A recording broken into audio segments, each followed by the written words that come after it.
Growing up, I was always taught that the 13th Amendment ended slavery.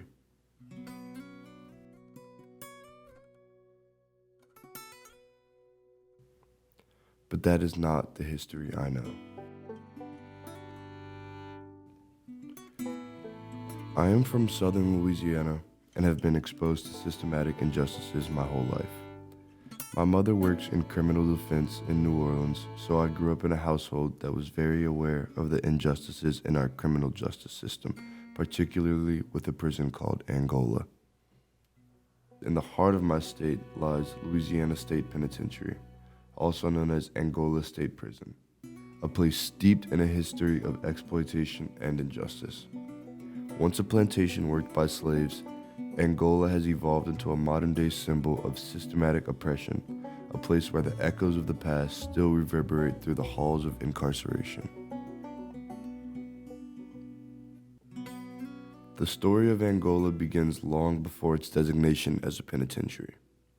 Founded in the 1830s by Francis Ruth and Isaac Franklin, two men who profited from the slave trade, Angola was built on the backs of enslaved people. When slavery was officially abolished, a new form of exploitation emerged, the convict leasing system. Under the convict leasing system, private contractors could lease prisoners from the state and exploit their labor for profit. This legalized form of slavery allowed Angola to continue its legacy of exploitation well into the 20th century. Angola isn't just a prison. It's a reminder of our collective past. The exploitation of black bodies for profit did not end with the abolition of slavery.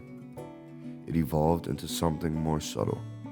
It allowed for exploitation of predominantly black prisoners for financial gain, perpetuating cycles of poverty and oppression. One of the moments that really changed my life and made me really start looking at back about what our ancestors really went through. It was one morning we was riding to work, and as we was riding to work, we got to this certain spot on the grounds where I just seen nothing but cotton as far as you can see, right? Wow. So when I seen that, I was like, whoa, hold up. What's really going on? As I was learning this history, it struck me. What we were being taught is all wrong. I had the realization that slavery is still alive and well. The 13th Amendment to the United States Constitution, while abolishing slavery, included a loophole that allowed for the involuntary servitude of individuals convicted of a crime. This loophole has been exploited to justify the use of unpaid prison labor, effectively perpetuating a system of modern-day slavery. Despite decades of activism and legal challenges, the cycle of exploitation at Angola continues. But in recent years, Burl Cain, the former warden of Angola, implemented reforms aimed at promoting moral rehabilitation and humane treatment of prisoners.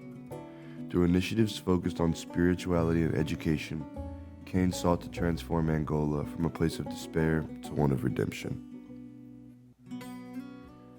To truly end the cycle of exploitation and injustice, we must confront the root causes of mass incarceration and work towards a system that prioritizes rehabilitation over punishment.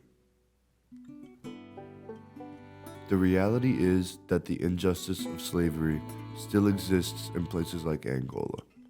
So if you believe that you would have been on the side of abolition during the era of slavery, then you should be on the side of prison reform in 2024.